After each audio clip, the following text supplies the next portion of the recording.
Assalamualaikum warahmatullahi wabarakatuh. Berjumpa kembali dengan Pra Givari Channel.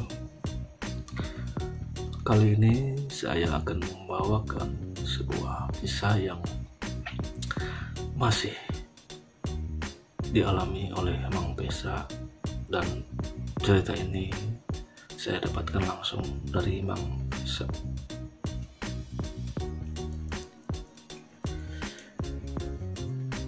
Jadi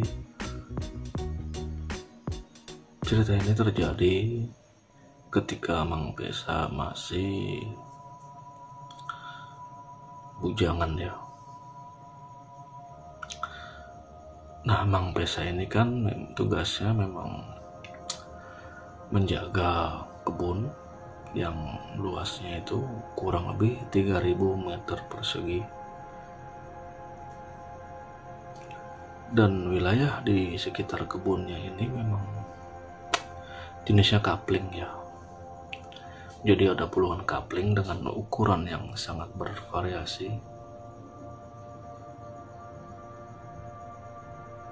Dan tidak semua kapling itu ditungguin. Jadi hanya ada beberapa titik kebun yang dijaga. Dengan kondisi tentu jalan yang masih sangat rusak, dan juga malam memang penerangan masih menggunakan minyak,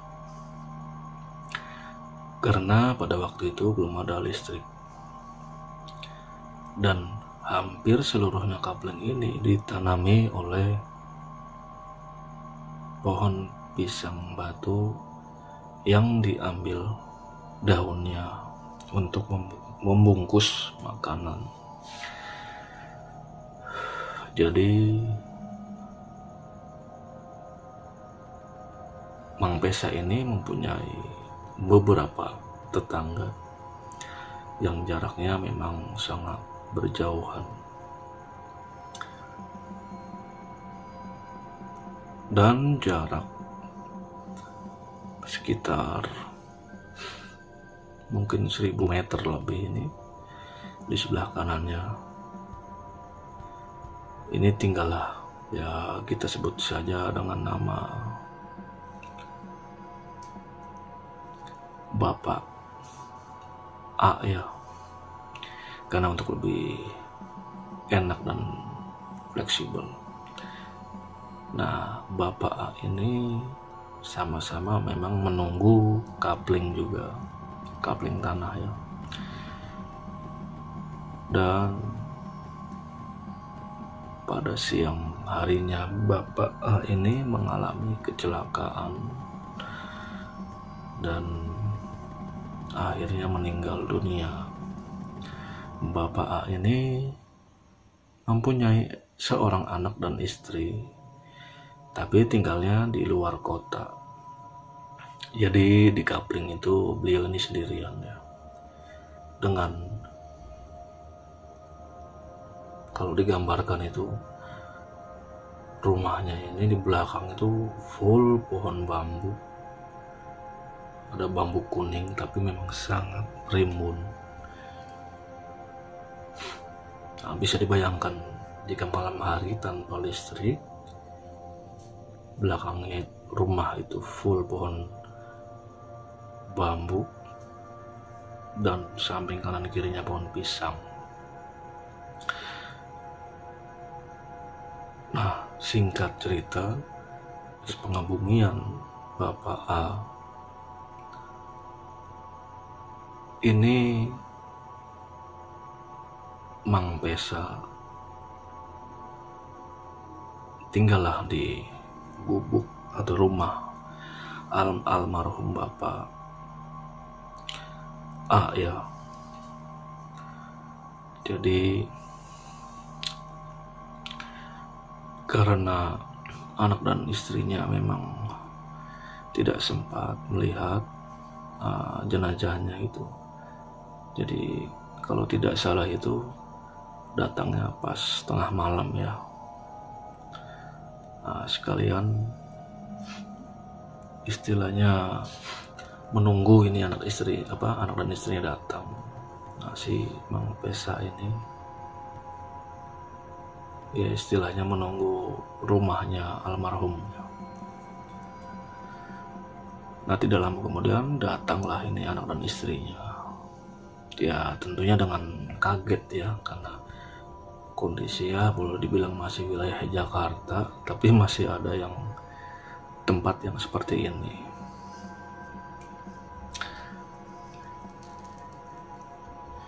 Nah, kemudian Mang Pesa ini memang tidak boleh pulang ya. Tidak boleh pulang karena menemani ya tentunya anak dan istrinya ini tidur di kamar. Nah, Mang Pesa ini di teras.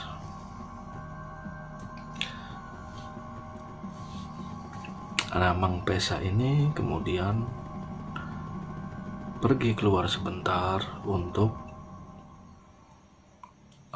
memanggil teman. Ini ada 2 orang, dan memang betul akhirnya datang. Jadi mereka ini di teras akhirnya bertiga.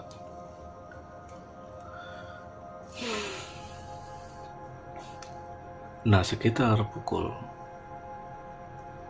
hampir jam 12 malam ini Mang Pesa mau masak teh ya, karena cuaca memang sudah mulai dingin. Memasak di dapur belakang.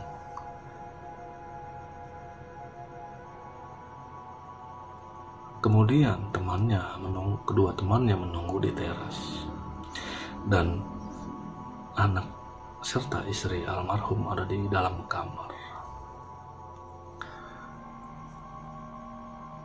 Dan menurut cerita Mang Pesa, memang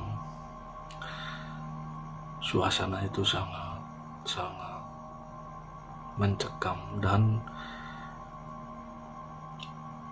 masih tercium bekas kamper dan bau kembangnya. Karena kan siangnya di ruang tamu itu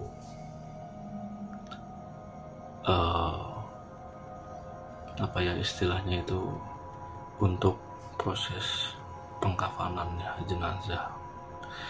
Jadi memang masih kentara banget baunya itu, serta bekas mandinya juga di samping rumah.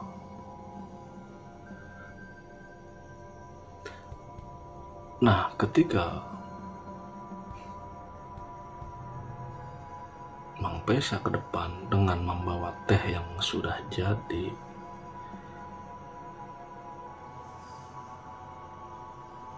posisinya pas dia hampir nyaris keluar ke teras, kedua temannya ini lari terbirit-birit ya. Ya tentunya Mang Pesa juga bingung.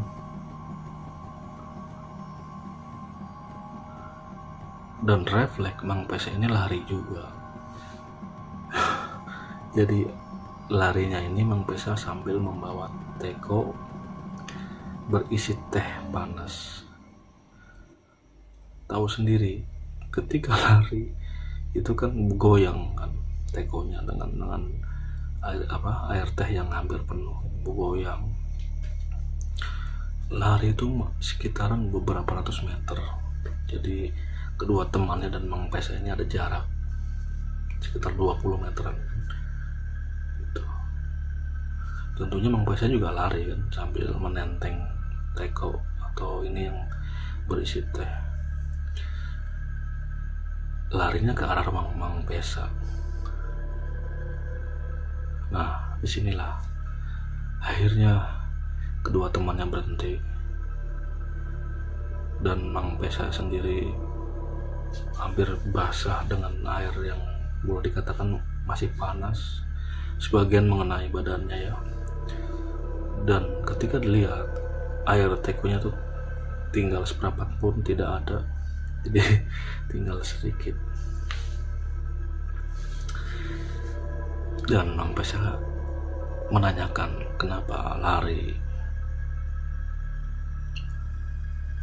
Temannya ini dengan napas ngap-ngapan akhirnya bercerita bahwa ketika Mang Pesa ada di dapur, kedua temannya ini yang ada di teras ini melihat sosok seperti almarhum sedang menyenter kebun yang ada tepat di sampingnya. Jadi masih ada beberapa petak kebun pisangnya.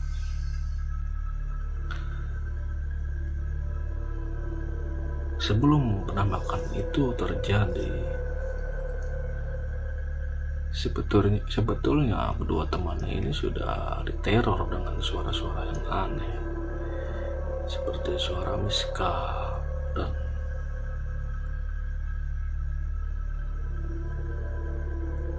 burung hantu yang bersahutan. Tapi mereka berdua ini mencoba mengacuhkannya. Sampai pada titik mereka berdua ini melihat penampakan yang katanya penampakan almarhum, karena memang semasa hidupnya almarhum ini kalau malam ini seperti dikatakan ronda tidak, tapi sering patroli lah.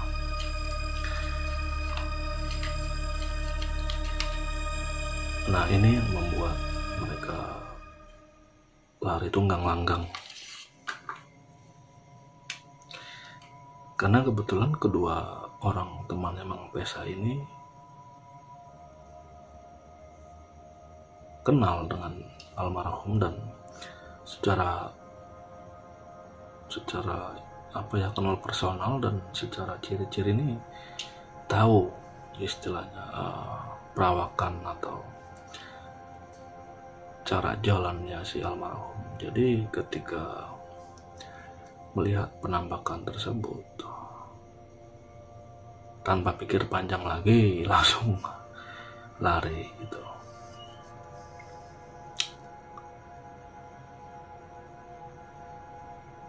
Dan dengan seperti bernegosiasi, Mang Pesa ini mencoba meyakinkan kedua temannya untuk balik lagi, istilahnya menemani keluarga sahibul duka ya.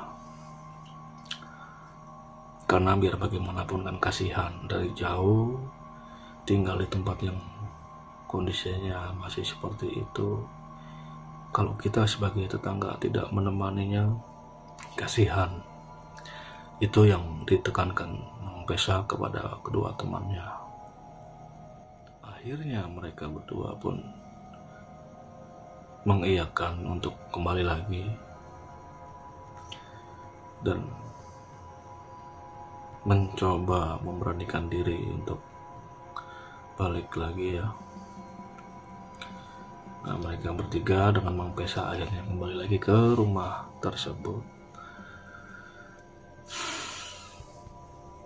Dan hawanya memang sudah mulai berubah ya. Hawa mencekamnya sudah agak cair.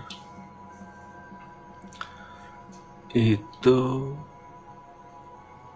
kurang lebih sekitar jam 1:30 ya. Jadi mereka kembali lagi ke teras lagi.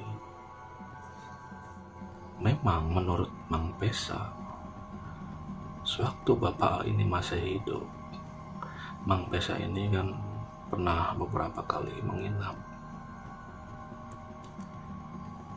di rumah almarhum tersebut. Atau ketika bapak A ini pergi, menitipkannya ya ke Mang Pesa. Sering juga Mang Pesa tinggal sendirian. Bisa dibayangkan, itu di luar rumah, bermacam-macam suara. Ada yang seperti jalan, srek. Tidak lama kemudian ada suara seperti lutung ya, hewan itu. Kemudian ada suara seperti orang ngobrol. Tapi di sini memang Mang Pesa sudah terbiasa ya. Karena jangankan di rumah almarhum Pak A ini, Bapak A, di rumahnya sendiri pun sama, juga tidak kalah menyeramkannya. Nah, disinilah mungkin mental Mang Pesa terasa, suara-suara seperti cakaran, karena di atas ini kan masih menggunakan asbes. Jadi benar-benar seperti ada yang mengasah kuku ini. Tapi itu dia, Mang Pesa ini mencoba melawan rasa takutnya dengan kepasrahan dan berdoa kepada Tuhan yang Maha Kuasa ya. Benar-benar proses yang tidak mudah.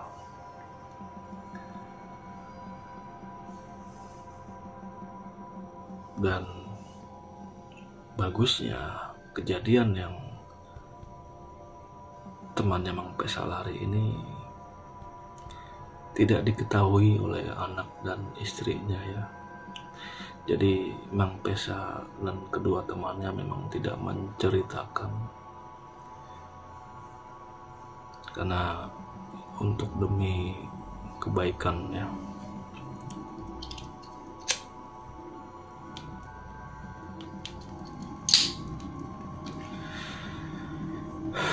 Saya kenal Mang Pesa 3 tahun setelah kejadian itu, dan saya main ke tempat Mang Pesa kalau malam memang sangat menyeramkan.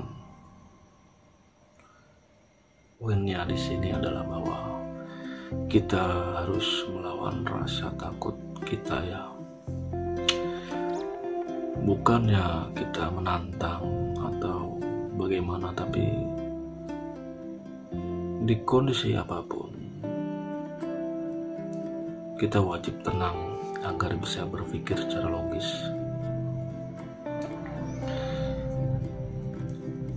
Kira-kira seperti itu ceritanya. Saya mencoba menggambarkannya ya. Kurang lebihnya saya minta maaf. Saya tutup. Wassalamualaikum warahmatullahi wabarakatuh. Terima kasih.